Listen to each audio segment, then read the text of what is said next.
Orang miskin sombong, kaya sombong, memang orang tak sombong dah. Orang tak heran kalau kaya sombong, orang tak kata apa dah. Orang kaya, orang miskin sombong, ya Allah, nak bagi duit tambah, tak payah. Ini jadi sungguh ni. Punya sombong, nampak tak? Itu dia lah. Anak-anak dah pakai seluar baju tak ada, nampak tak? Sampai tahap tu, duduk sombong lagi. Orang kata rosyom, orang utara kata rosyom. Nah. Tinggi kan? Tak boleh lagu tu. Dan nombor 3, orang yang melabuhkan pakaian sampai lepas mata.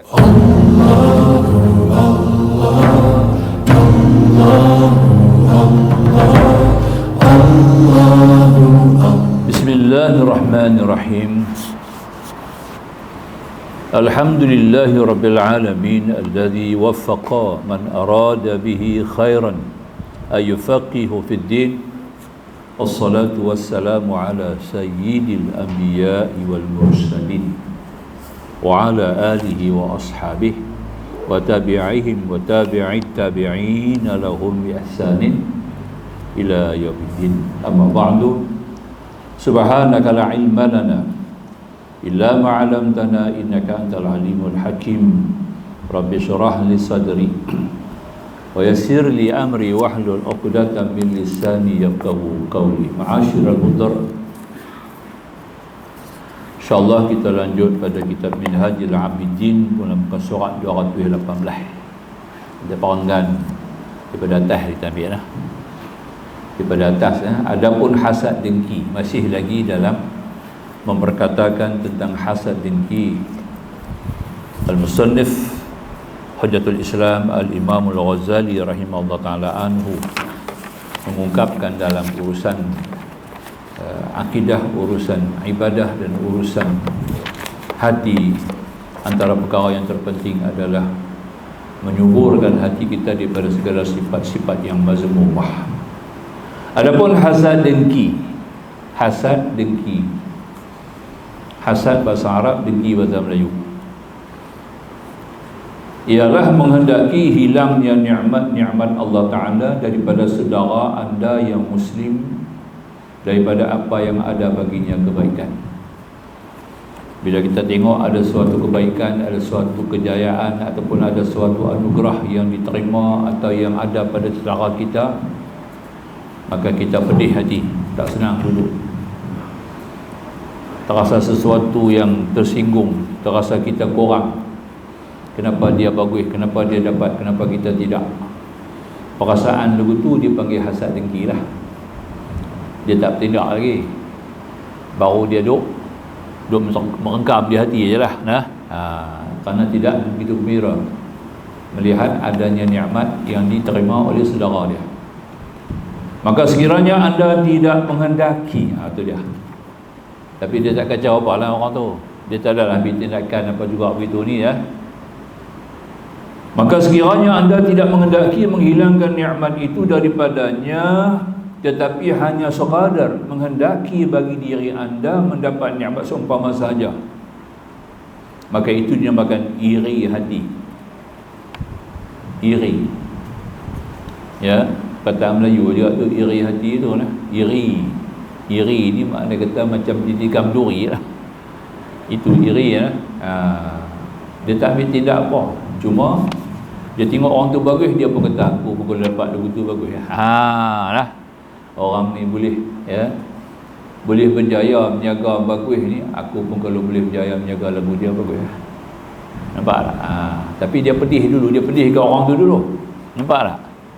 Tapi ini memberikan suatu rangsangan, galakan kepadanya untuk dia juga ya mendapat kejayaan ataupun kenikmatan seperti orang itu. Itu dia panggil iri hati. Arab panggil, dalam istilah hadis dia panggil ghibtah. Bukan hasad. Dia bukan hasad lagi, tukar nama, ghibtah. Itu dia panggil ghibtah, tidak dinamakan hasad ya. Itu lain sikit daripada apa yang disebut oleh musannif lah, bahasa dia lain ya. Atas pengertian inilah ditanggungkan maksud pada sabda Nabi, la hasada illa fitnatain. Nabi kata, la hasada illa fitnatain. Artinya tidak ada hasad kecuali kepada dua perkara. Kalau kita tengok hadisnya, saya baca sikit hadis dia yang bunyi bagi lengkap. La hasala illa fi ithnataini rajulun atahu Allahul Qur'ana fahuwa yaqumu bihi ana al-lail wa ana an-nahar. Kata Nabi, perasaan hasad dengki itu dilarang kecuali pada dua perkara. Nabi kata, pertama, dengki terhadap seorang yang dikurniakan ilmu tentang Al-Quran dan dia membacanya sepanjang malam dan siang. Satu orang Allah Ta'ala anugerah dia ilmu qiraah, ilmu Al-Quran, dan dia membaca Al-Quran siang dan malam. Kita duduk dengar dia baca Quran, sedap lagi dia baca, ya. Kita sendiri tak rajin lagu dia, kita tak mudah nak baca lagu dia, tak rajin lagu dia, tapi kita rasa juga tekan, ya, dia boleh baca Quran siang malam dengan suaranya sedap, dengan qiraahnya yang tepat, dengan tajwidnya yang begitu indah, dengan nada lagu taranumnya begitu menarik. Jadi macam mana aku nak jadi lagu dia? Yang tu lah.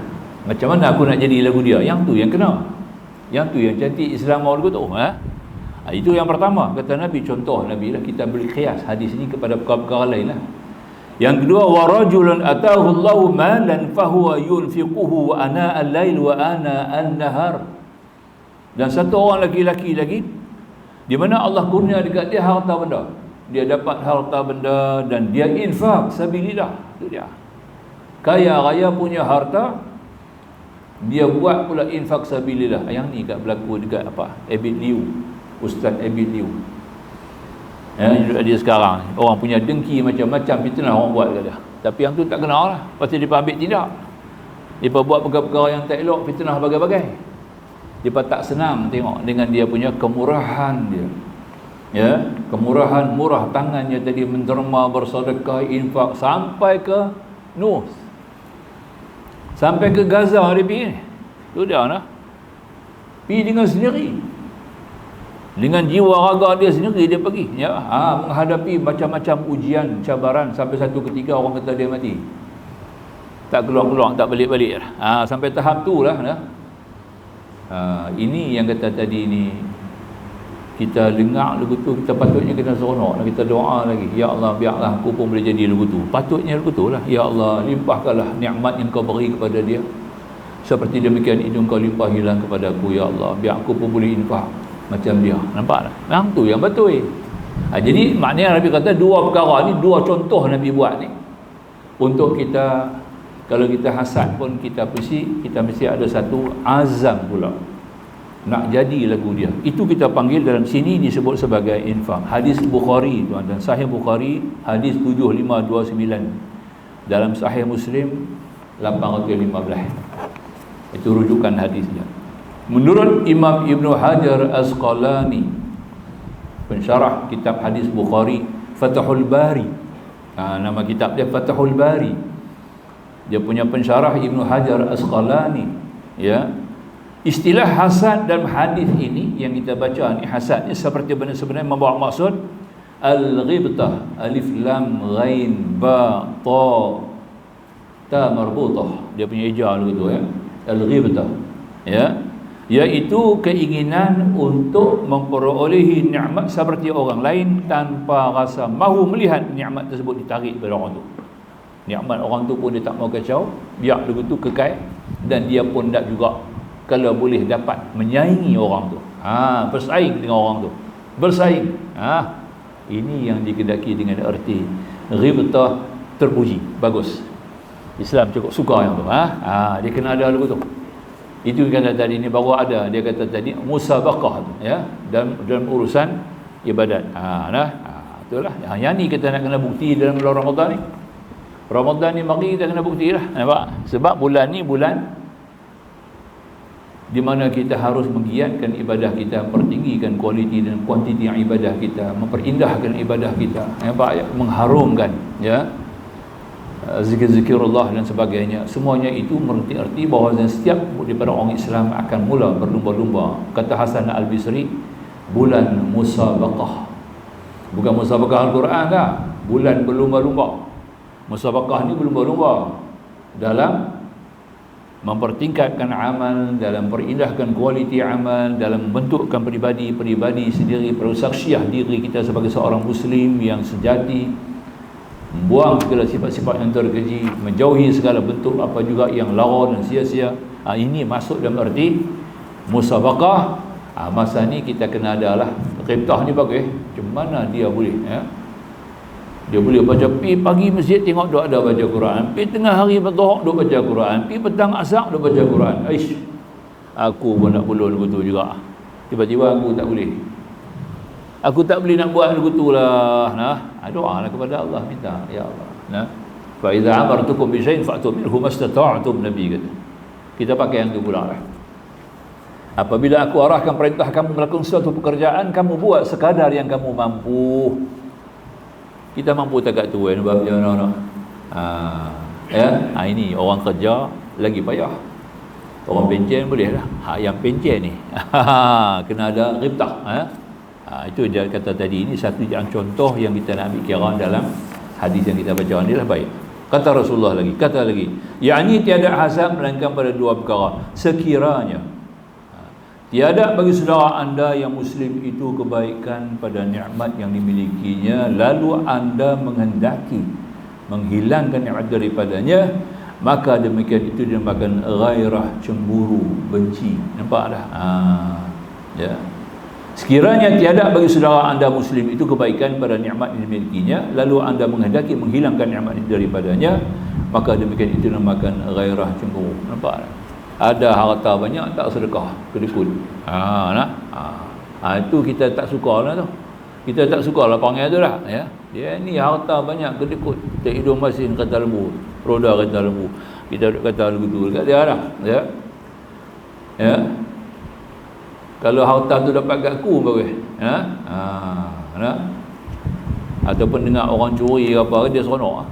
Dengar orang curi, ya. Dia ni, ya. Maka ketika itu tidak lagi dinamakan hasad, tapi dinamakan ghairah, cemburu.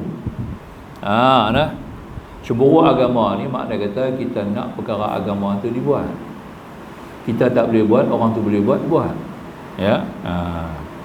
Orang balik daripada Mesir, ini sahabat saya sendiri balik pada Mesir, master syariah, tapi tak mengajar, tak manfaatkan ilmu dia. Nampak tak? Dia jadi apa? Pengedar buah nyok. Dia masuk dalam urusan perusahaan edaran buah nyok, untuk supply nyok. Pagi petang siang malam dia supply buah nyok. Dapat hasil lebih sikit, senang. Saya tegur lah dia, kata hang balik pada Mesir ni syariah ni, ambil syariah ni. Cuba pergi mengajar. Nampak tak? Dia kata hang ajar sudah, aku tak payah. Dia kata kat saya, hang mengajar sudahlah, aku tak payah. Nampak lah. Jadi bila saya dengan keadaan dia tu, makna kata saya cemburu tengok dia punya ilmu tu tinggi. Dia ada kelayakan lah kan. Kita kata kelayakan lah, bukanlah tinggi ilmu tu. Kelayakan tu ada kat dia untuk mengajar. Ada authority, ya. Tapi dia tak mengajar. Jadi kita jadi ghirah. Sayang sungguh. Bila kita terasa sayang sungguh lah ada ilmu yang tak mengajar, itu artinya ghirah dalam bahasa Arab. Boleh faham, eh? Ya. Ghirah, cemburu. Ya. Termasuklah perkara-perkara yang apabila dihina Islam, dihina Al-Quran, dihina Nabi, kita marah. Itu ghirah namanya. Kalau tak ada marah tu, itu tak namanya ghirah. Orang Islam kena ada ghirah. Cemburu tu kena ada, tuan-tuan. Nampak? Sebab tu kita tak dibagi makan benda-benda makruh. Benda-benda makruh ni bila kita makan, tuan-tuan, hilang sifat ghirah ni, dia tak cemburu. Nampak? Ya. Tambah-tambah lah pula makanan orang Melayu ni banyak sangat makan. Kedai makan macam-macam makan. Banyak makanan-makanan yang sudah bercampur budaya. Ya. Sudah tercemar budaya. Nampaklah, ya. Masuk makanan-makanan laut, makanan apa semua. Itu semua bawa kepada makruh sehingga hilang cemburu. Tak ada lagi sifat untuk nak membangun, untuk memperindahkan daulah Islam, untuk meninggikan syiar Islam, untuk berjuang kepada dakwah Islam. Tak ada perjuangan. Yang ada seronok. Konsert, ya, raja lawak yang tu ada. Nampak tak? Ya. Kata nak berjuang Islam, nak lakukan sesuatu untuk Islam, tak ada. Ini sudah kenapa? Kerana sudah hilang ghirah. Cemburu tu tak ada. Ada satu buku tu Profesor Dr. Hamka tulis, nama dia Ghirah. Tuan-tuan pergi di kedai buku ada. Ghirah nama buku kedai tu. Tuan-tuan baca punya sedap dia tulis. Ada tak siapa baca lah. Ya. Bahasa dia pun cantik. Pujangga yang tulis, yang ulama dan pujangga tulis cantik bahasa dia. Tak susah, tak ada belit-belit. Kita baca 2 muka nak pergi 3 muka, nak 3 nak pergi 4 muka. Nampak tak? Kalau tak terkenci, kalau tak rasa kenci, kita tak tinggal nak baca apa habis. Itu dia. Sampai macam tu lah dia punya indah tulis buku tu, namanya Ghirah, tuan-tuan. Nipis lah. Lebih kurang dalam 180 muka. Ya. Duduk tak 180 muka, 1 jam duduk baca habis. Habis lah. Punya cantik dia tulis Ghirah. Baru kita nampak kelemahan umat Islam. Di antara kejatuhan kelemahan umat Islam tu kerana sudah hilang sifat Ghirah. Sifat Ghirah tak ada. Jadi maka kita punya keislaman pun dah mundur, perjuangan Islam pun dah menurun, ya, kekuatan-kekuatan Islam pun sudah lemah, ya, hingga hilang banyak kekuatan Islam. Mengikut Said Sabiq rahimahullah taala anhu, ya, kekuatan akidah hilang, kekuatan ibadah hilang, kekuatan kekuatan ikhtisad ekonomi hilang, kekuatan ilmu hilang, kekuatan budaya hilang, kekuatan sosial hilang. Dia Said Sabiq Ukhuwatul Islamiyah nama buku dia, kitab dia ditulis. Cukup cantik, ya. Kekuatan-kekuatan ini sudah hilang. Kenapa, tuan-tuan? Kerana umat Islam sudah hilang sifat ghirah. Sifat cemburu. Cemburu agama. Kalau bahasa moden kita panggil fanatik. Fanatik agama. Nampak tak? Bukan fanatik kaum. Fanatik agama. Itu dia. Inilah yang Hujjatul Islam Imam Ghazali dah pada kita sekarang. Baik. Maka itu dikatakan ghirah. Maka inilah perbezaan antara sifat hasad, iri hati dan ghairah, tak sama. Hasad, ghibtah, ghairah. Ada 3 nah. Al-hasad, al-ghirah, al-ghibtah, tak sama. Jadi kita cuba bezakan. Bila kata al-hasad, dia dengki kepada orang itu dan dia nak nikmat orang yang ada pada orang tu hilang. Dia dengki orang tu, kalau boleh nikmat tu hilang. Dia tengok kalau kedai orang tu maju, doa bilalah kedai tu nak tutup. Itu kita panggil hasad. Hang tak tutup, aku cari jalan bagi tutup. Tu dia. Dia reka lah. Dia buatlah apa-apa pun nak bagi kawan tu tutup. Carilah bomo lah apa begitu begini. Kita pun lalu tengok meja kursi.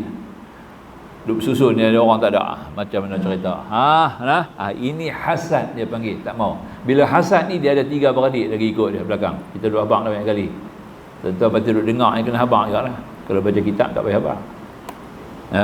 Bila kata hasad dia ada 3 beradik dia main belakang. Itu bahaya tu. Ya. Hasad. Dia datang yang kedua dia panggil apa? Hikid. Bunyi qaf dal hikid. Hikid ni makna kata sudah mula mengambil satu perasaan untuk mengambil tindak. Macam mana aku nak buat? Dia main 2. Nampak tak? Kemudian khusumah. Melayu pun kita kesumat. Orang Melayu pun kita kesumat.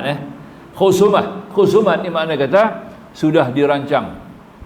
Bicari bomo Siam, bomo Hindu, bomo Jawa apa. Buat bila? Apa cara nak buat? Biar dia kena sikit.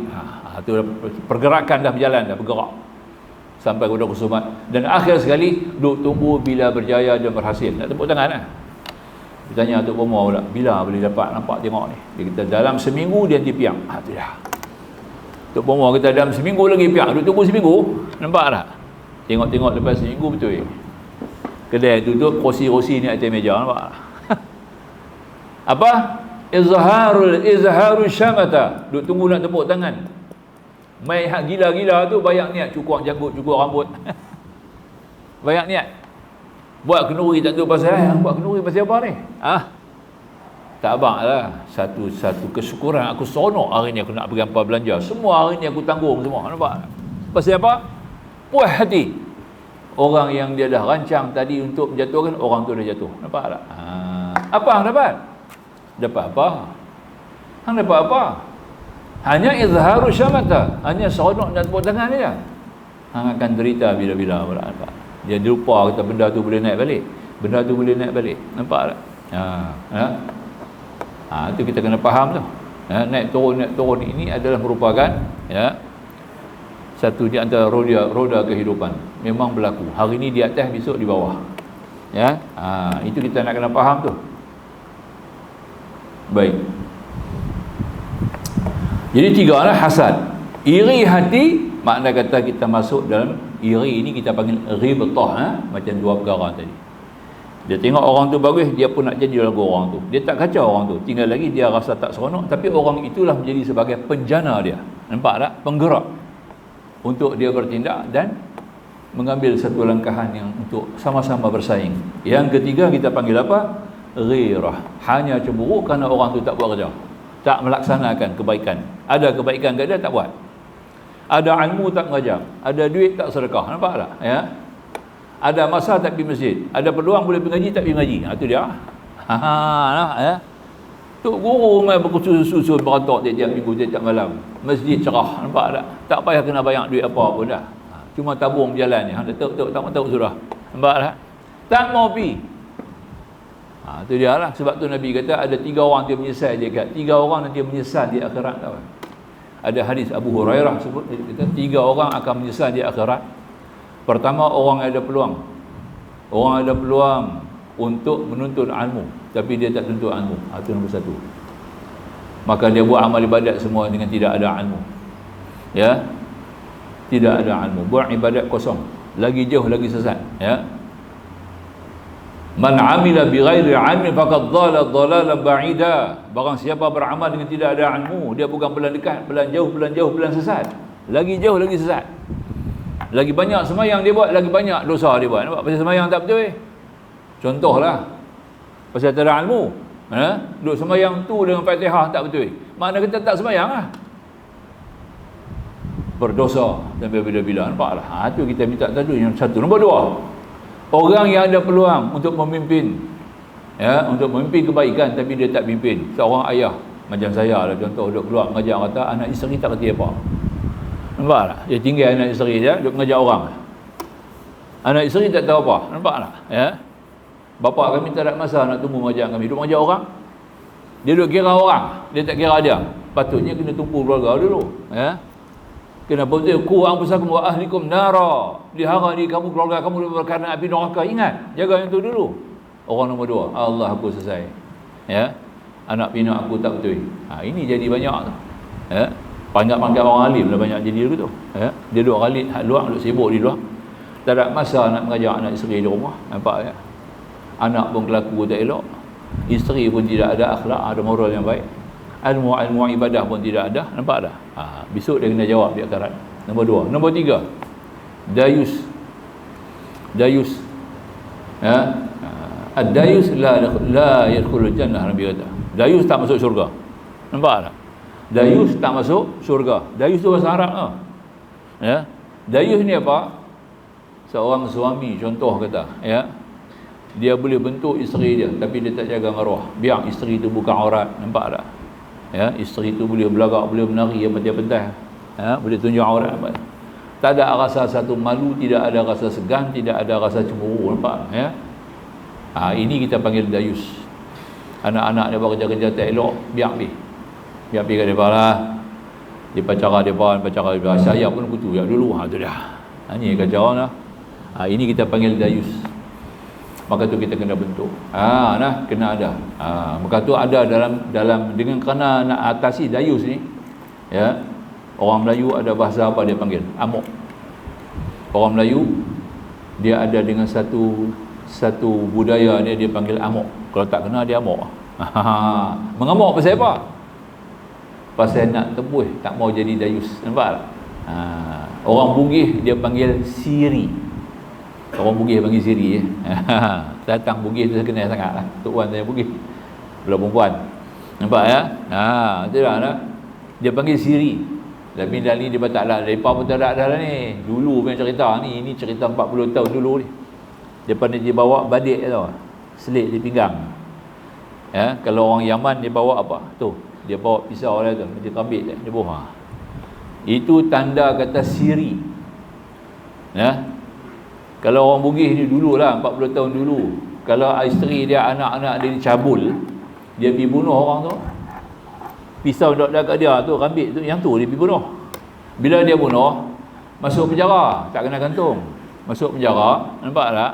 Dia pergi hantar dia tu, lagu mana nak pendaftaran calon. Dia hantar ramai-ramai pergi penjara. Satu kerajaan menghormati dia, nampak tak? Tu, dah masuk jail, bila dia keluar jail, hari nak keluar, dia pergi sambut buat kenduri. Tu dia nak. Nah. Jaguh kami, wira kami dah balik dah. Sebab dia tebus maruah Islam, nampak tak? Ini siri dia panggil, dalam bahasa Bugis dia panggil siri. Bila tak ada lah, depa pun macam kita lah ni, teruk lah. Sama naik duk bunyi tu je lah, duk pongeh dia lah, tinggal pongeh tak habis. Tu cerita dia lah. Na'udzubillah, kita mohon perlindungan. Jadi maka kata musannif rahimahullah anhu, adapun lawan hasan nasihat. Lawan hasan nasihat. Ad-dinun nasihah, Nabi kata. Ad-dinun nasihah. Nasihat tu mesti berteras kepada kitab Allah. Ya, berteras kepada Allah, berteras kepada Rasul, berteras kepada kitab. Nampak tak? Berteras kepada malaikat. Itu nasihat. Jangan nasihat tak pakai benda ni. Nasihat tu mesti berteraskan sumber-sumber yang Nabi sebut ni. Nak nasihat orang, nasihat mengikut kaedah Al-Quran, nasihat kaedah hadis, nasihat kaedah kitab. Nampak tak? Jangan terkeluar. Nasihat ni kalau pakai secara civil, kita pakai secara civic minded sajalah, kita pakai secara ilmu civic, tak ada benda. Ini Pertubuhan Persatuan Akhlak Dunia, Persatuan Akhlak Dunia yang ditubuh oleh orang barat di Amerika. Pertubuhan ini dia sebagai satu pertubuhan penasihat, nasihat kepada masyarakat. Tapi dia pakai, dia nak pakai apa? Dia pakai otak dia lah. Dia lebih kepada falsafah. Falsafah ni boleh reka. Falsafah ni kita boleh reka macam-macam. Dengan kerana falsafah ni dah keluar macam-macam doktrin hari ni, ya. Faham Freud, faham Spinoza, faham Marx, ya. Faham sosialis. Ini masuk dalam istilah-istilah yang boleh kita panggil sebagai falsafah. Islam dah. Nasihat mesti dalam Al-Quran. Mesti ada keteras pada Al-Quran. Mesti ada tunjuk pada Al-Quran. Nampak tak? Nasihat berteras kepada ajaran Al-Quran. Nasihat berteras kepada ajaran hadis. Nasihat berteras kepada Alkitab, Al-Quran, berteras kepada malaikat. Nampak? Berteras kepada ummah manusia, umat Islam sejagat, yang mana dikatakan jamaah. Alaikum bil jamaah, alaikum bil jamaah. Itu nasihat itu. Atas kamu tugas berjamaah, tak boleh seorang. Sharing the mind. Kita pakai apa? Kita pakai jamaah. Kita tak pakai kita sendiri. Maka itu ada syura, ada syura. Syura bainahum. Nampak tak? Ini dipahamkan dengan Islam. Boleh macam tu. Baik. Maka dikata musannif di sini, adapun lawan hasad nasihat, iaitu anda mengendaki kekalnya nikmat-nikmat Allah ke atas saudara anda yang muslim daripada apa yang ada baginya kebaikan. Jika dikatakan bagaimana kami mengetahui bahawa pada nikmat itu ada kebaikan kepada muslim itu atau ada kerosakan sampai kami menasihatinya atau kami mengendakinya. Macam mana nak tahu pula? Ya, yang kata kebaikan atau keburukan kepada seseorang tu, dia ada nikmat, contohnya dia ada RM2, nampak tak? Macam mana kita nak tahu kata dia ni seorang penderma ke, seorang pemurah ke, seorang kedekut ke, macam mana? Ataupun dia belanja pada jalan-jalan yang salah ke? Macam mana kita nak tahu? Kita kena selidik lah, ya. Ketahuilah bahawa kita kadang-kadang mempunyai sangkaan yang kuat terhadap kebaikan atau kerosakan itu. Maka sangkaan yang kuat daripada kita itu dianggap sebagai mengetahui dalam tajuk perbahasan ini. Kemudian jika berlaku kesamaran tidak jelas kepada anda sama ada nikmat itu ada kebaikan atau kemudaratan, maka janganlah anda mengendaki menghilangkan nikmat daripada seseorang muslim atau mengekalkannya, melainkan dengan mengaitkan dengan penyerahan kepada Allah dan dengan mensyaratkan ada kebaikan supaya anda terasa anda terlepas daripada hukum hasad dan akan dapat menghasilkan faedah nasihat kepadanya. Jadi maknanya, contoh kalau kita tengok dia ada harta, dia tak infak sabilillah ataupun dia salah belanja, kita lah kena nasihat dia. Hari ni banyak orang kaya tuan-tuan, dia tak tahu nak infak, tahu tak? Bukan dia tak boleh pakai dekut, dia tak tahu nak belanja. Kita tak abang, dia tak mengaji. Mana ada nak mengaji? Orang kerap-kerap kali orang duniawi ni lah, bukan orang korporat, orang duniawi ni, orang menjaga, orang kumpul harta ni, Jarang mereka nak main mengaji tau. Tak ada masa nak mengaji. Ya. Daripada pagi sampai ke malam duk jaga kedai nasi kandang, dia mana nak mengaji? Nampak tak? Ya. Walaupun hebat dia punya menjaga besar je tak? Tapi dia tak mengaji. Sampai tanya ni, hang ni duduk di kedai ni tak pergi mengaji? Nampak tak? Dia kata dia sembahyang sudah. Dia kata, cukup waktu sembahyang, dia masuk bilik, dia sembahyang. Dia keluar balik. Dekat tu. Oh, hang Islam cakap sembahyang saja lah. Ya? Yang lain tak payah. Ya, kenduri kendaraan, habis menikah anak pinak, dia habis. Tak ada apa kerja apa dah. Main Ramadan puasa. Nampak tak? Tutup lah kedai Ustaz. Lepas tu sambut raya. Ya? Habis cerita. Apa teringat ada duit sikit, pergi kerja haji. Bagi lepas lah haji tu. Balik main jadi haji lah. Nampak tak? Takat tu saja. Kalau Islam takat tu Tuhan tak payah hantar hang mai. Tak payah hantar turun bagi dunia. Ya?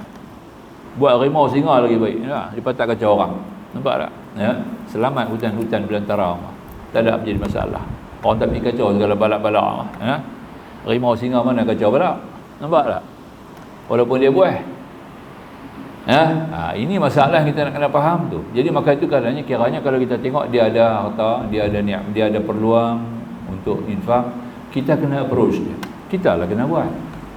Sebab adinun nasihah. Jumpa dia ni hang tak tahu nak sedekah ni, ada sekolah mana, ada madrasah mana nak pakai duit, nampak ada hang sedekah. Nampak tak? Besok duit-duit ni semua taruh ni, siapa nak ambil duit ni? Hang nak jawab ke Tuhan. Kita kena bagilah kat dia sedikit nasihat, ya. Oh, tak tahu dia kata hang tak beritahu, mana aku nak tahu. Ini kita kena nasihat. Jadi dan temula dia mula menginfak, akan adalah hidayah itu akan turun dan dia akan jadi seorang penterima akan datang, insya-Allah. Itu cara kita nak buatlah. Orang yang ada ilmu kan, nasihat dia. Kan Imam Syafi'i kata, orang dari pesuruh ilmu dia ada 4 jenis macam orang. Itu nasihat lah. Pertama, orang ni dia alim, tapi dia tak sedar kata dia alim. Dia alim, tapi dia tak sedar dia alim. Nampak tak? Pergi gerak dia duduk tidur. Imam Syafi'i kata, pergi gerak dah. Dia duduk tidur. Seorang lagi dia tak alim, dia sangka dia alim. Ini lagi teruk. Dia tak alim pun, tapi dia sangka dia alim. Dia kata orang ni lari macam kamu lari pada singa. Nampak? Nabi Imam Syafi'i kata jangan ikut dia, teruk. Yang ketiga, dia alim dan dia pun tahu dia alim, ikut turut mengaji dengan dia. Nampak tak? Dan kamu pertahan bela dia. Dan akhir sekali dia tak alim dan pun dia pun sedang dia tak alim, tolong pimpin, bimbing. Inilah nasihat. Nampak tak? Ini konsep nasihat Imam Syafi'i tunjuk tu. Kita kena buat betul lah noh. Itu baru betul. Hang tak ada tauliah jangan mengajar. Itu nasihat lah. Hang jangan mengajar. Hang tak ada tauliah. Sebab tu bila tak ada tauliah belum diuji, belum dites. Pegangan akidah hang, pegangan ibadah hang, pegangan mazhab hang nak kena tahu. Ya. Baru boleh melalui orang pun nanti keluar. Tauliah ni pasal apa? Tauliah ni nak mengesah kata dia ada kuasai lah ilmu-ilmu ni, kan? Itu dia suruh interview, dia bagi kitab-kitab, baca kitab akidah, kitab ibadah, bagian tasawuf, bagian Al-Quran, bagian bahasa Arab, dia bagi semua alat-alat ni, ilmu-ilmu alat ni semua hang test tengok. Kalau hang boleh semua ni, kami bagi tahu dia. Barulah layak untuk sampai kepada orang ramai. Nampak tak? Kalau tidak bahaya, racun. Akan rosak akidah. Hari ni pula banyak ajaran-ajaran sesat yang tidak menentu. Dalam dia elok-elok pun boleh sesat lagi. Ya. Itu dia. Tak itu. Jangan buat pasal. Jadi kita nak kena faham. Jadi makanya dia ambil kira bahawasanya apa-apa yang kita boleh faham lah. Ni ada pula satu perkara baru dia timbul ini pula ni. Ni dekat-dekat Ramadan ada penceramah kata apa? Orang yang tak pernah puasa sunat ni, tahu memang Ramadan masa Ramadannya tidak berkat. Tidak berkat dia kata. Ni penceramah hebat ni bercakap ni pun, penceramah hebat. Kacau lah orang WhatsApp. Saya tengok rupanya ada dalam YouTube. Bahaya besar. Orang yang tak puasa sunat langsung, puasa sunat apa pun dia tak buat. Tahu memang Ramadan mengejut, puasa Ramadan terus. Salah ke? Salah ke orang ni? Tak ada salah apa pun. Nampak? Dia tak mau puasa sunat sudah. Dia puasa Ramadan elok, dia boleh kata pula kalau orang buat begitu, orang tu kalau macam keadaan macam ini, dia tidak pernah puasa sunat, hanya berjumpa dengan Ramadan terus ambil yang fardu saja, maka tidak ada berkat. Siapa katakan? Dalil mana mai? Ramadan tu sendiri Syahrul Barakah. Nama Ramadan tu sendiri, ya. Hampir 38 nama. Ramadan tu ada 38 nama ke bulan tu? Ya, antara 38 nama tu Syahrul Barakah. Bulan tu siapa puasa memang dapat berkah. Bulan barakah. Nampak tak? Apa arti barakah? Gandaan nikmat Allah yang tidak terkira. Satu sembahyang fardu sama nilai dengan 70. Kita main sembahyang jemaah tuan-tuan 25 kan? 25. Satu waktu kita dapat 25 darjat, betul? Berbetulan 25 darjat tu kita sembahyang dalam bulan Ramadan kali 70. Oi, banyak tu. Siapa nak bagi 70 tu? 27 subuh 27 kali 70. Zuhur 27 kali 70. Makna kata kali 350 kali. Sehari 5 waktu kita buat berjamaah kali 350 kali. Banyak. Kalau buat di Masjidil Haram kali 100,000. Masya-Allah. Nampak tu? Faham? Itulah berkat. Berkat ni benda sikit jadi banyak. Benda kurang bertambah-tambah. Nampak tak? Ya. Itu dia. Itu berkat. Habis nak kata tak ada berkat apa? Tengok. Cakap pakai akal. Tak suruh ikut lagu dia tak kerti. Ini yang kata tadi ni bahaya. Itu kita nak kena faham sungguh-sungguh. Seorang Arab Badui mari jumpa Nabi, ya Rasulullah, Arab pedalaman lah, bukan Nabi, pedalaman. Ya Rasulullah, apakah Allah perintahkan sembahyang fardu itu 5 saja? Ya Rasulullah kata 5. Kalau saya nak buat lebih, itu bagus bagi kamu. Nampak? Nabi tak kata tak buat sunat tak boleh. Oh, kena buat sunat tak? Nabi kata bagus bagi kamu. Apakah Allah fardukan puasa Ramadan sebulan? Ya. Kalau saya nak puasa lebih daripada itu baik bagi kamu. Ya. Bagaimana dengan dengan haji? Apakah Allah fardukan haji? Ya, Allah Ta'ala fardukan haji. Kalau saya nak buat lebih daripada itu baik bagi kamu. Tapi dua benda je lah. Itu Nabi sembahyang dengan puasa, Nabi habaq dalam hadis tu. Kita kiaskan yang lain-lain tu. Nabi habaq dua ya, sembahyang dengan puasa ya. Haji dia tak bang. Saya tambah tadi ni. Nak bagi kiaskan kepada urusan-urusan yang lain lah. Ya. Jadi pendek kata, sunat ni satu perkara yang berasingan. Cuma untuk perindahkan. Kalau pokok sunat tu buah lah. Kalau pokok sunat tu buah. Fardu dia adalah batang pokok tu. Dahan pohon pokok tu adalah fardu. Buah dia adalah sunat. Nampak tak? Kalau tanam pokok buah, tanam pokok tak ada buah, buat apa? Boleh? Saya ada 1 hektar pokok durian tapi tak ada buah. Habis cerita lah. Ni tak betul ni. Kena tak bisa jemputan ni dah. Tak apa nak kena. Nampak tak? Tak apa. Saya ada 1 hektar kebun durian. Nampak? Tapi tak ada buah. Habis tu tak apa. Sama kerja tak ada gaji lah. Saya kerja pula banyak tahun dah, gaji tak ada. Dia ni tak betul ya. Daripada bagi makan kot. Padri betul ya lah. Padri mana ada gaji, tak boleh kahwin, tak boleh ada gaji tau. Padri Kristian ni. Katolik. Protestan ada. Katolik tak ada. Roman Katolik ni dia tak ada tuan-tuan. Ya. Dia tak ada pendapatan. Tapi padri kelentong kot lain. Dia kena kelentong juga. Nampak tak? Nak cari duit je. Kena, nampak ya? Tak dah. Itu cerita dia. Makan free. Gereja bagi. Nampak tak? Tapi duit tak ada. Dia cari duit pun lain lah. Mesti cari punya. Itu antara kita nak faham lah. Jadi makanya kita musannif. Ya.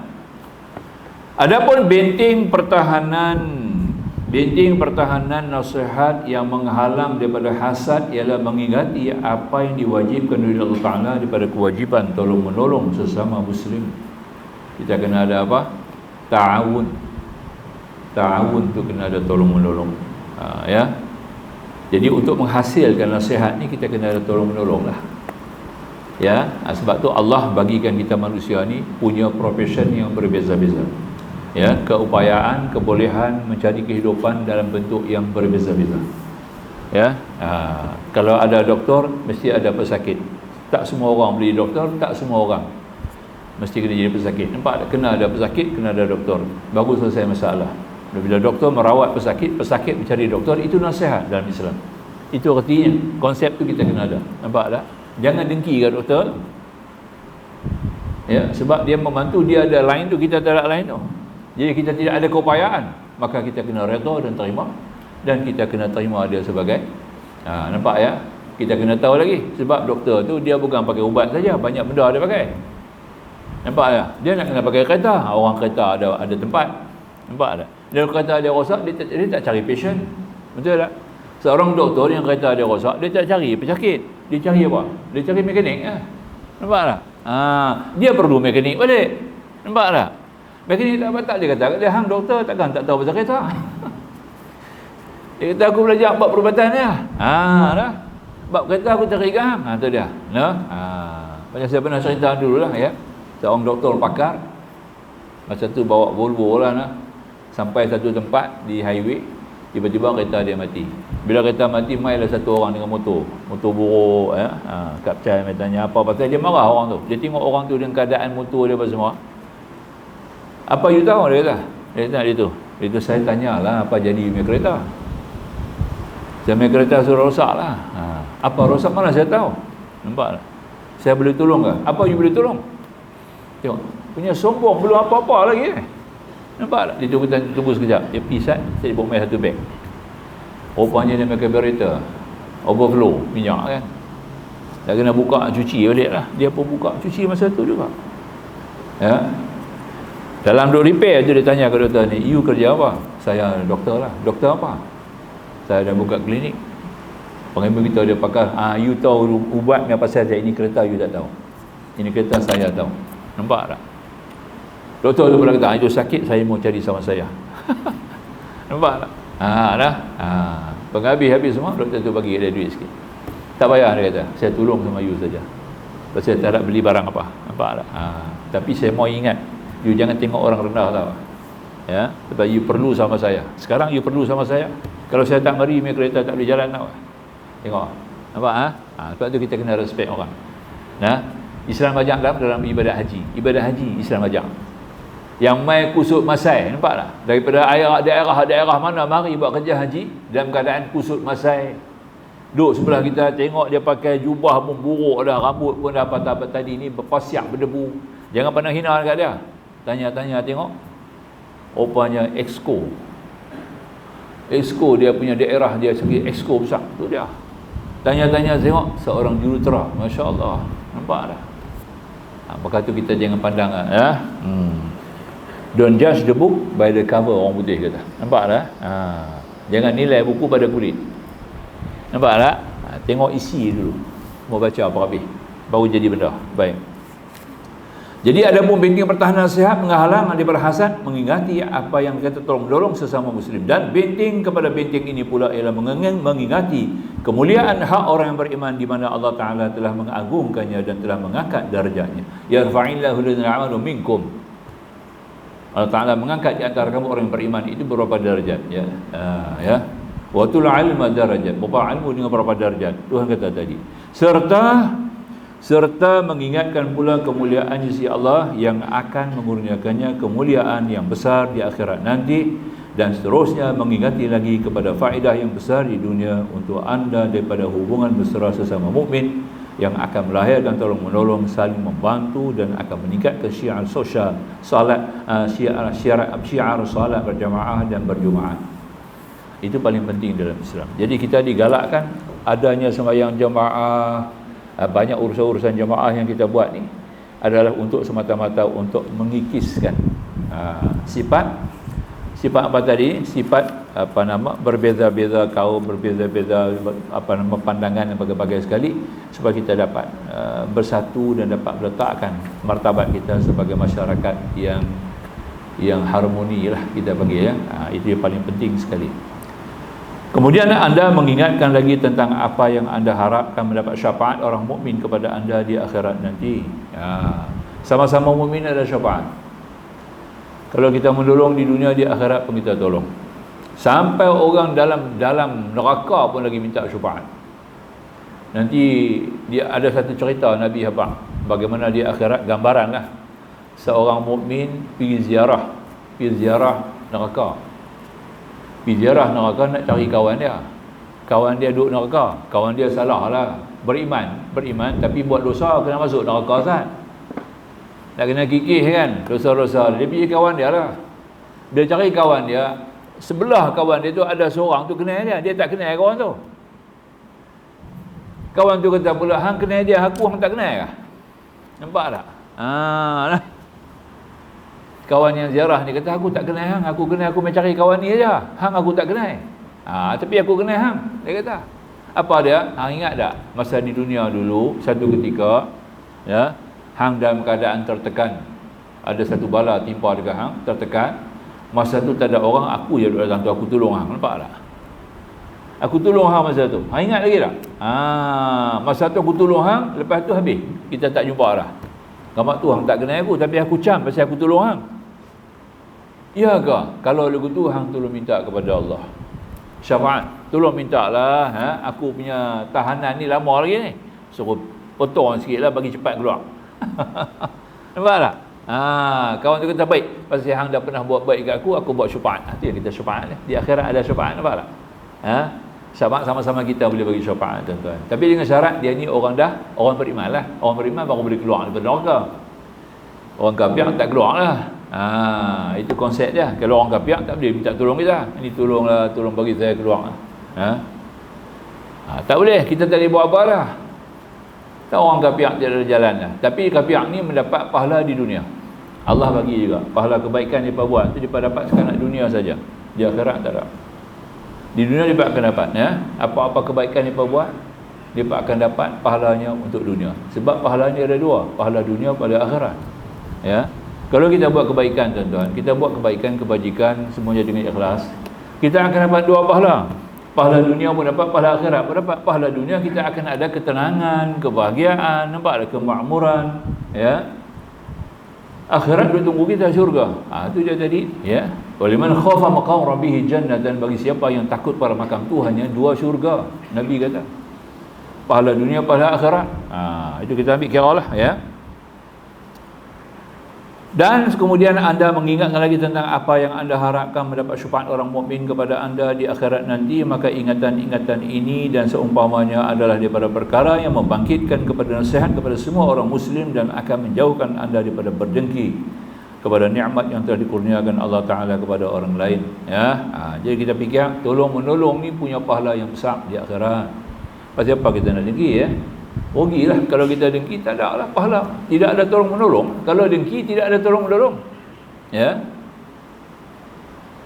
Maka itu kita diperintahkan oleh Allah haram berdengki, dan kita kena buang sifat dengki. Kalau nak dengki pun tadilah, ya, sekadar ghibtah, sekadar ghirah. Ini diizinkan. Lebih daripadanya jangan. Adapun gopoh gapah, maka sesungguhnya dia ialah pengertian yang bersemadi dalam hati yang mendorong untuk marah mengerjakan satu perkara di awal lintasan hati tanpa bertangguh-tangguh untuk membuat pertimbangan dan tanpa membuat tinjauan penyelidikan terlebih dahulu, bahkan dia terburu-buru menurut lintasan hatinya dan mengerjakannya. Tergopoh gapah tak boleh. Dan lawan gopoh gapah ialah lambat cermat. Betul tak? Ini gopoh gapah ni kita kena jaga jugalah. Cuma Nabi kata gopoh gapah ni kita gabungkan hadis ada 5 perkara.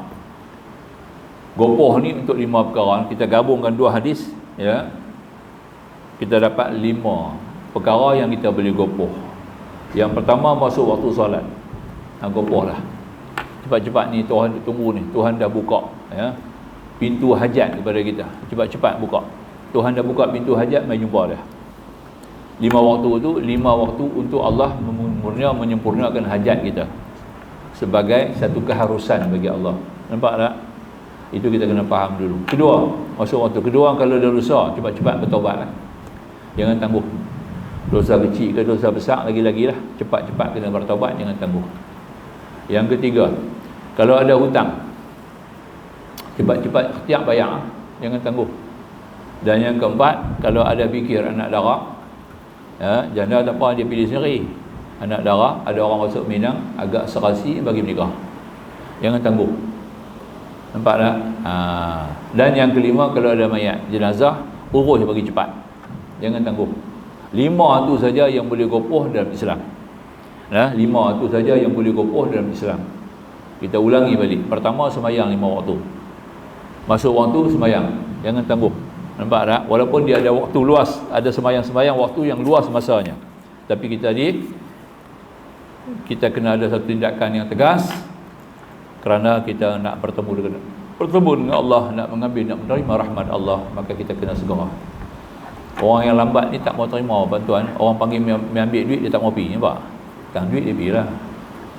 Seolah-olah macam tu lah tuan-tuan. Ni mai cepat, aku nak bagi RM1,000 kan mai. Nampak tak?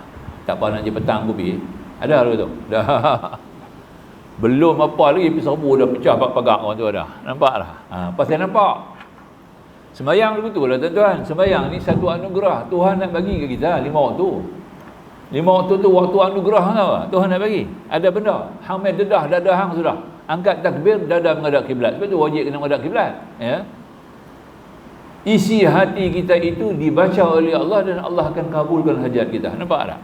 Tadi di belakang sembahyang bagi salam cuma tadah tangan tu sebagai menzahirkan sifat ubudiyah saja, tidak lebih daripadanya. Nampak tak? Doa lepas sembahyang tu bukan hakikatnya. Hakikatnya ketika berdiri depan Allah tu. Nampak tak? Itu yang kata tadi ni peluang. Maka sembahyang 5 waktu jangan tangguh. Yang kedua, dia kata tadi ini, kalau kita ada dosa, taubat, cepat-cepat taubat. Ya. Taubat nasuha. Dosa kecil, astaghfar, ya. Buat kebajikan supaya boleh padam dosa tu dengan kebajikan, ya. Ini kita nak mari bulan Ramadan ni, kena jaga nah. Ramadan ni nak mari kan, ya. Kita nak giatkan kita punya amal ibadat supaya tidak hapus, tidak hilang. Kita kena taubat dulu. Sebelum masuk Ramadan tu taubat siap. Bulan Syaban ni bulan taubat. Syaban ni bulan taubat lah. Itu yang antara kebajikan bulan Syaban ni taubat. Sempat bertaubat untuk masuk Ramadan. Nampak tak? Itu dia lah. Sebab tu Nabi suka berpuasa di bulan Syaban. Kerana ketika itu Nabi kata, aku sedang berpuasa dan aku bertaubat kepada Allah. Nampak tak? Itu pentingnya. Jadi kita ambil kira. Kemudian yang ketiga, kalau kita ada hutang, bayar. Boleh bayar. Hutang-hutang yang berkala tak apa, dah bayar. Hutang-hutang friendly loan. Hutang-hutang persahabatan kawan. Bayar orang tak siap. Jangan tangguh. Nampak tak? Kita dah guna nikmat dia bagi, kita kena balas balik dengan segera. Nampak tak? Kita tolong dapat guna dulu, bagi balik dekat dia elok. Nampak tak? Tak ada. 3. Kemudian yang keempat, kalau ada fikir anak dara, kita masih ada anak-anak perempuan yang belum dikahwinkan lagi, kiranya kalau ada orang masuk Minang, agak-agak dia punya kufu dia, raksi dia, kena gaya bagilah. Kena tengok, jangan bagi saja. Kena tengok raksi itu ada kufuan, kufu tu kena ada. Keserasian itu kena ada baru boleh bagi. Dia ni sembahyang kan, tak sembahyang kan, nampak tak? Keturunan apa kawan ni lah. Semua tu kena tahulah siapa dia, pak dia siapa kan. Kenal dulu. Maka tu kita ada tempoh masa dia bagi bertunang. Ataupun nanti saat bagi cincin belah rotan, kami jawab kemudian. Nampak tak? Lah tak boleh jawab lagi. Tak bagi cincin belah rotan, tak sambung lagi. Cincin belah rotan tu tak sambung. Makna kita belum putus lagi, belum ikat. Cuma main tanya-tanya, orang kata main solah lah.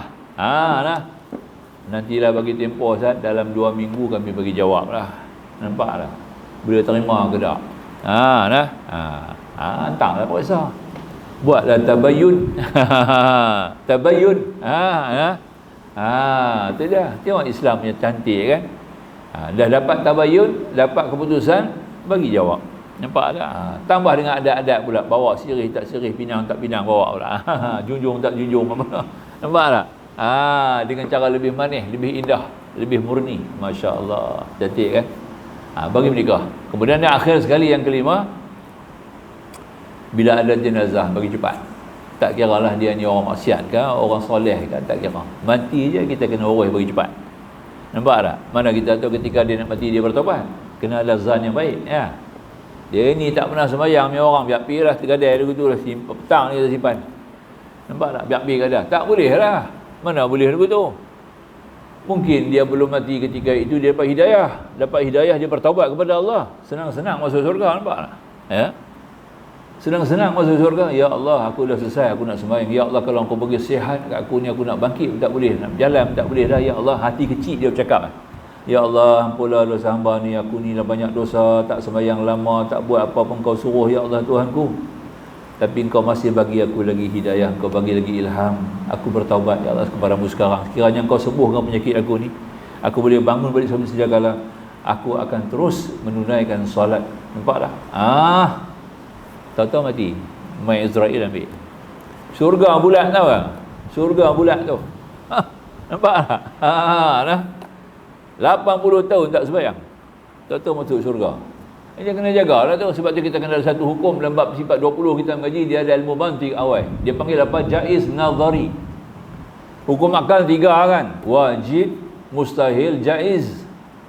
Jaiz tu ada 5. Salah satu daripada 5 jaiz tu adalah jaiz nazari. Harus pada Allah, nampak tak? Sah pada akal, harus pada Allah Subhanahu wa taala, ya. Memasukkan orang yang sembahyang dalam neraka. Nampak tak? Harus pada Allah memasukkan seorang yang maksiat ke dalam syurga. Allah punya, bukan kita punya. Itu hukum akal. Bab apa? Bab jaiz, bukan bab wajib. Bab jaiz. Jaiz apa? Jaiz nazari. Disuruh nazar. Pasal apa orang sembahyang masuk neraka? Dia kena nazar lah. Nazar tu kita kena tengok, kena fikir, kena kaji. Bukan tengok mata kasar. Mata kasar ru'yah dia panggil. Nazar tu apa dia? Fanzuru maza matis samawati. Allah Ta'ala kata kepada Nabi Ibrahim kan? Jangan tengok saja, fanzur, lihat apa di sebalik alam ni. Siapa jadi matahari dan bulan. Nampak tak? Nazar. Kita pun kena nazar lah. Nazar. Pasal apa dia ni sembahyang masuk neraka? Nampak tak? Di akhirat bisa dapat tahu, hang sembahyang dengan aku sekali entah tak? Kita ulun hari pergi sembahyang 500. Macam mana hang masuk neraka? Pasal aku tak sembahyang. Pasal apa tak sembahyang? Aku baca Fatihah tak betul. Tu dia. Nampak tak? Aku baca Fatihah tak betul, sepanjang hayat aku tak mengaji. Aku duk baca ikut suka, ikut lidah, ikut dengar orang baca, aku pun ikut pakai tiru-tiru. Maka sembahyang aku tidak memenuhi syarat-syarat sah sembahyang habis. Nampak tak? Sebab Nabi bersyarat, sallu kama raaitumuni usalli. Sembahyang kamu seperti mana kamu lihat aku sembahyang, baru sembahyang tu terima. Nampak tak? Macam mana aku sembahyang? Nabi kata awal kata, ini hukum sah tak sah. Itu dia lah. Buat sembahyang, nampak tak? Sujud tak betul, nampak tak? Ni kita duk kata satu lagi ni, kita jaga orang Melayu ni pakai kain melekat sembahyang tak? Ni pun bawa kena faham ni. Kain melekat kadang angkat kain tu tinggi sampai setengah peti. Angkat kain tu tinggi sampai setengah peti. Nampak tak? Bila dia sujud, orang belakang nampak tau lutut dia. Sembahyang tu tak sah tau, nak buat lagi. Dia kena pakai seluar panjang dalam. Tu dia, nampak tak? Sebab tu orang Arab tak pakai kepelikat. Nabi tak pakai kepelikat, Nabi pakai seluar. Orang Arab mana pakai kepelikat? Palayakat India. India Timur. Nama daerah tu Palayakat. Tempat buat kain. Nampak tak? Orang Arab sendiri pun pakai seluar. Sirluar dia panggil. Nampak tak? Ya? Orang Arab panggil fantalun. Tu dia lah. Jadi bila kita nak pakai kain, bagi labuh sikit tak apa. Labuh sampai tang buku kaki tu, jangan lepas turun, jangan meleret. Nampak tak? Masa nak sujud tu, kaki belakang tu bagi rapat sikit. Jangan buka lalu Kalau orang bertembun, orang tembun, badan tembun, nampak tak? Pakai seluar panjang dalam. Masa dia sujud tu, nampak dia punya lutut tu dua belah, tak sah sembahyang tu. Apa bitanya Tok Guru betul lah. Apa yang saya kata ni betul tak? Nampak tak? Saya pun tak pakai seluar panjang dalam. Tapi kita bagi rapat. Kaki belakang tu bagi rapat. Bagi jangan buka lalu Nampak tak? Supaya orang belakang dia tak nampak. Sembahyang sefardu sama-sama kita tak nampak lah. Sembahyang sunat kita nampak lah. Kita sembahyang sunat kita akan nampak Allah. Nampak lutut hang. Tu orang tembun-tembun ni jaga lah. Tembun lagi senang nampak tu. Bila sujud biar angkat pula kain sampai ke setengah peti. Konon nak apa? Nak elak daripada tegahan daripada Rasulullah ada tegah kan. 3 orang nanti di akhirat Tuhan tak tegur, tak bersakwa, tak bercakap, dia tak tanya, dia tak peduli. Dia siapa dia? Pertama, orang tua yang berzina. Kedua, orang miskin yang sombong. Ketiga, orang yang melabuhkan pakaian sampai ke melebihi mata kaki. 3 jenis orang ni Tuhan tak akan tegur, tak akan tanya, tak akan sabar, wala ubali. Tuhan tak peduli. Nampak tak? 3 orang. Pertama, orang tua yang berzina, dah tua berzina pula lah. Tak mau sedar lagi, nampak? Ya? Tak mau tobat lagi. Yang kedua, orang miskin, sombong. Kaya, sombong, memang orang tak sombong dah. Orang tak heran kalau kaya, sombong, orang tak kata apa dah.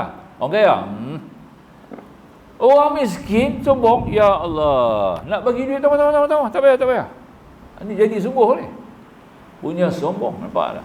Itu dia lah. Anak-anak duk pakai seluar, baju tak ada, nampak tak? Sampai tahap tu, duk sombong lagi. Orang kata rosyom, orang utara kata rosyom. Nah. Tinggi kan? Tak boleh lah tu. Bangun Abu Bakar As-Siddiq, ya Rasulullah, bagaimana dengan hamba? Hamba pakai pakaian labur. Engkau dikecualikan, nampak tak? Abu Bakar ni kecualikan sebab dia tak sombong. Memang dia tak sombong, dia pakai tu bukan sombong. Orang pakai pakaian labur ni, dia punya berjalan tu lain sikit lah. Dia punya hentak kaki tu lain. Macam raja Rom kan, kaisar Rom tu. Nampak lah, pakai baju labur-labur, tengok jalan ke mana. Meleret. Dengan angkat dada pula jalan tu dia. Kalau pakai kasut pula bunyi cekap kasut. Tak boleh tu. Sombong. Jadi kita nak elak daripada itu, angkat kain sampai ke setengah betih. Angkat kain setengah betih, kita lupa. Bila kita sujud, orang nampak kita punya lutut, maka sembahyang itu tidak sah. Dia tak sedar. Selama dia buat kerja tu, sembahyang tu Tuhan tak terima. Nampak tak? Tu nak kena jaga. Nampak tak? Maka tu kena pakai seluar. Dulu Tuan Guru Haji Saman Kati mengajak dulu di Pulau Pinang. Dia duk tekan bab ni. Dia baca kitab Kashful Islam. Orang pakai duk tekan dia, apa pakai seluar pula? Dia ni dia main satu cerita baru pula. Nampak? Dia kecam dia.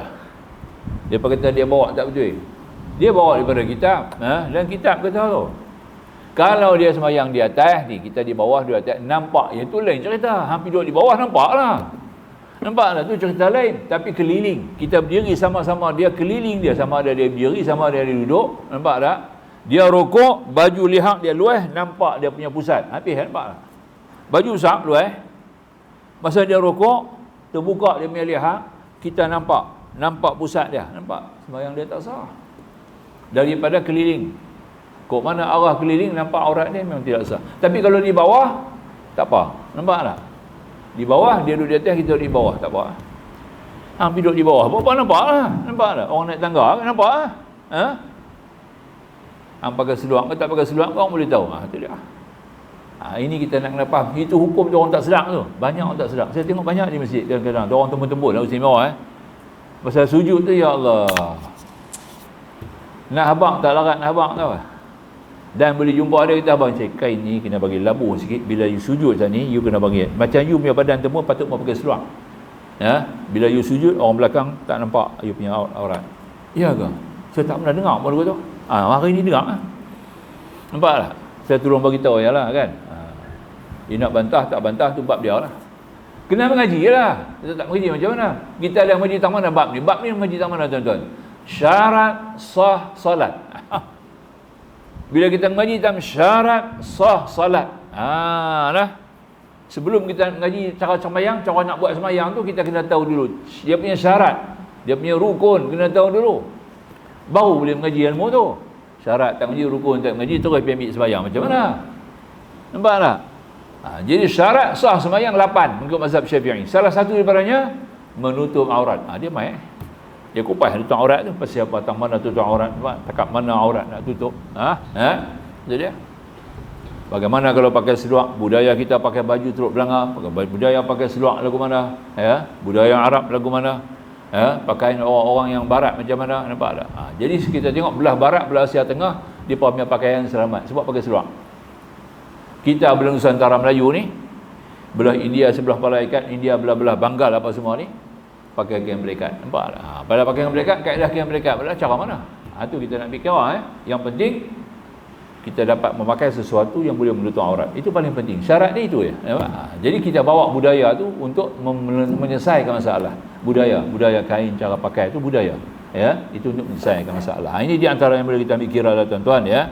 Jadi maka itu kata musannif, takat itulah kita baca pada muka surat 219. Kita berhenti tang situ. Adapun tawakuf kita baca kemudian tang tawakuf panggilan bawah sekali 219. Nanti kita jumpa insya-Allah panjang umur lepas raya. Lepas raya lah. Takat itulah. Takat tu kita boleh jaga insya-Allah. Bismillahirrahmanirrahim. Alhamdulillahi rabbil alamin wa bihi nasta'in wa umuri dunya waddin wassalatu wassalamu ala rasulih nabil karim sayyidina Muhammadil amin wa alihi wa sahbihi ajma'in. Subhanaka la ilma lana illa ma 'allamtana innaka antal alimul hakim. Rabbi shrah lana sudurana wa yassir lana umurana. Rabbana atina fid dunya hasanah wa fil akhirati hasanah wa qina adzabannar. Walhamdulillahi rabbil alamin. Wassalamu alaikum warahmatullahi wabarakatuh.